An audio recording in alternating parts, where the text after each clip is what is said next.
c'est un grand jour pour nous, ce 17 mars. Merci à vous tous. J'avais prévu dans la présentation, à un moment donné, vous permettre de vous présenter, mais c'est fait. Ouais. D'accord? J'ai préparé un mot que vous avez tous, mais je vais le dire à ma manière. On a eu la chance, on s'est adressé à M. Jean-Marie de Coninck.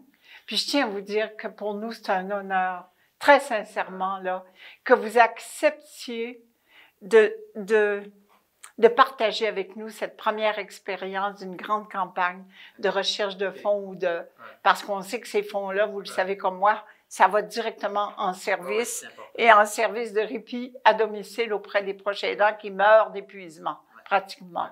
On a sollicité M. de Coninck parce que il y a un lien entre ces valeurs, même s'il est un prof à l'Université Laval en mathématiques, son lien de dignité, d'humanité. Puis ce qui est important, parce que j'ai entendu son reportage l'an passé, M. de Coninck, c'est pas assez dit dans la société jusqu'à quel point ce qu'il a mis en place, qui est rendu à l'international Nez Rouge, combien de vies il sauve depuis parce qu'il a changé. Vous avez tellement changé les attitudes. Maintenant, en tout cas dans notre société, dans le temps des fêtes ou une soirée, il y a toujours un chauffeur désigné qui fait que, mais ce qu'il faudrait, j'ai remarqué, je l'avance, il faudrait que les médias sachent que s'il y a moins de demandes à Nez Rouge, c'est qu'il y a plus de chauffeurs désignés.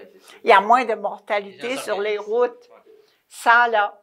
Alors, on tient à vous remercier parce que c'était, quand je vous ai entendu, tout le travail que vous avez fait pendant des années pour développer Nez Rouge, ça ressemblait tellement à nous.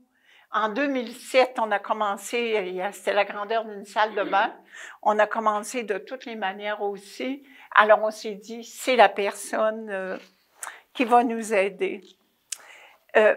Ce que je tiens à dire ici, c'est là que vous allez nous aider par votre présence, c'est que nous, cet événement-là aujourd'hui, c'est qu'on a des listes d'attente à plus finir pour les proches aidants. On sait que c'est le premier maillon de la ligne du réseau de la santé, mais ce n'est pas dit. Le réseau de la santé n'en parle pas. S'il n'y avait pas les proches aidants, ce serait un désastre dans la province. Parce qu'on dit qu'on est près de 7 personnes sur 10 proches aidants. Quand je dis qu'il y a 100 000 personnes dans la capitale nationale proches aidants, ce sont les statistiques de Statistique Canada de 2011. Et on connaît tous quelqu'un qui aide quelqu'un, ou s'ils ne le connaissent pas maintenant. Et le problème actuellement, c'est qu'on a des listes d'attente et que le proche aidant, actuellement, nous avons des proches aidants qui aident un malade 24 heures par jour. Alors, ça veut dire que la personne ne dort pas, souvent la personne est malade elle-même ou elle a 2 malades à la maison et on ne peut pas donner plus que 4 heures par semaine aux proches aidants. Qui fait que les statistiques du Centre Hippolyte-Lafontaine disent bien que 63% des proches aidants risquent de décéder par épuisement dans les premières années. Pas à 20 ans, mais à 20 ans, tu aides pas 24 heures par jour. À 20 ans, tu peux aller dans les bars 3 ou 4 nuits de suite puis aller travailler le lendemain, ça va. Mais pas à 60 ans et plus, ça, on le sait.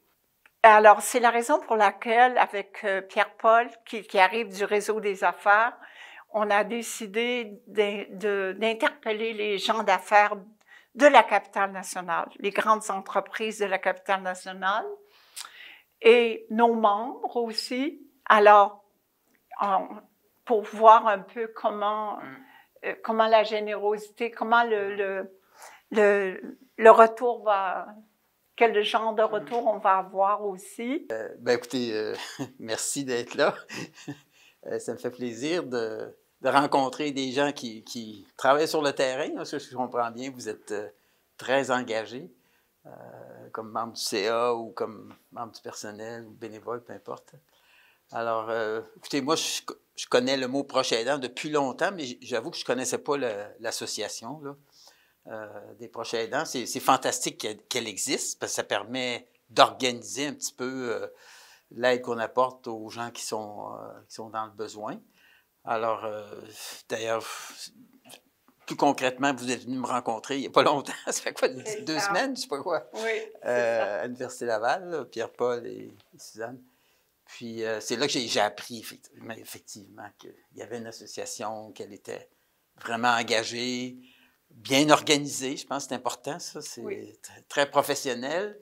D'ailleurs, on le voit dans le document, là, le document de 2 pages. C'est punché, comme on dit. Là.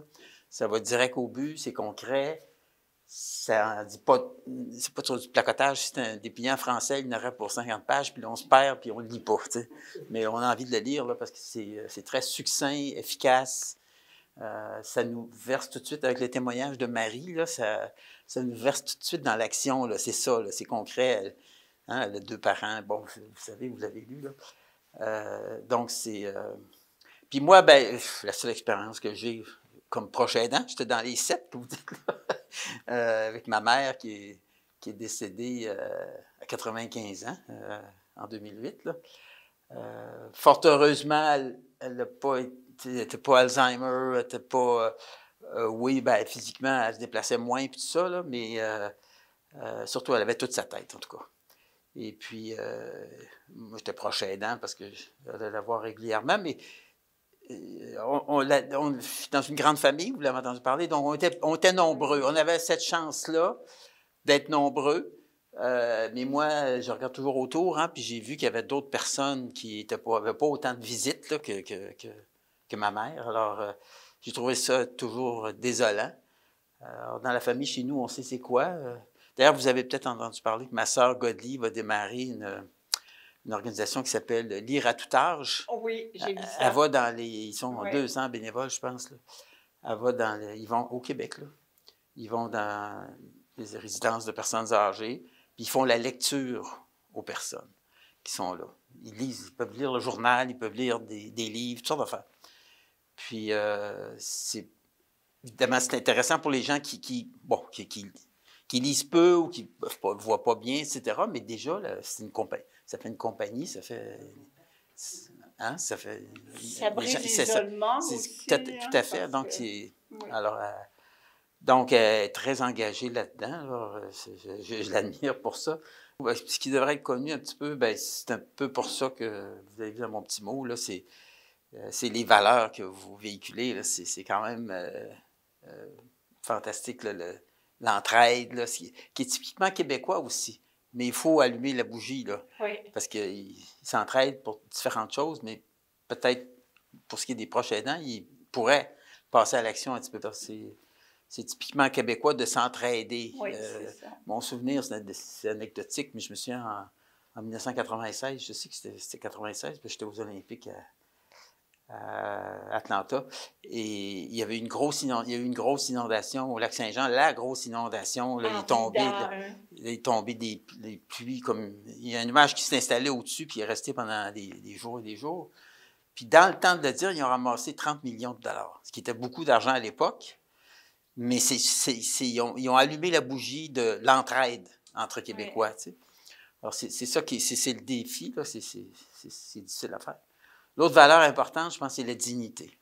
Hein, les personnes âgées ou dans le besoin, vous avez les deux clientèles. C'est la dignité humaine. Mon frère Thomas a écrit un livre qui s'appelle « La dignité humaine ». On a besoin de dignité, peu importe notre âge. Puis des fois, on a l'impression de la perdre en vieillissant. Là. Alors ça, les proches aidants contribuent à cette dignité-là. L'autre, c'est le respect. Moi, si j'ai quelque chose que mes parents m'ont enseigné, mon père en particulier, c'est vraiment le respect d'autrui. Puis ça, c'est clair que c'est dans vos valeurs, parce que les personnes qui sont dans le besoin ont besoin de respect. Peut-être davantage que les autres, c'est constamment menacé. Là, et je pense que ça, donc ça, c'est une valeur vraiment qui me rejoint, là, qui vous anime tous, là. Une chose importante, c'est que vous avez un rôle très important dans le système de santé. Vous l'avez abordé, là. Et ça, c'est pas assez connu, là. Parce qu'en quelque part, le système de santé est surchargé, on le sait. Bien que quand on rentre dedans, on est bien soigné. Ça, on sait, tout le monde le dit, là. mais il est quand même surchargé. Puis vous contribuez, les proches aidants, à soulager un petit peu le système de santé du Québec. Puis ça, encore une fois, c'est pas assez connu.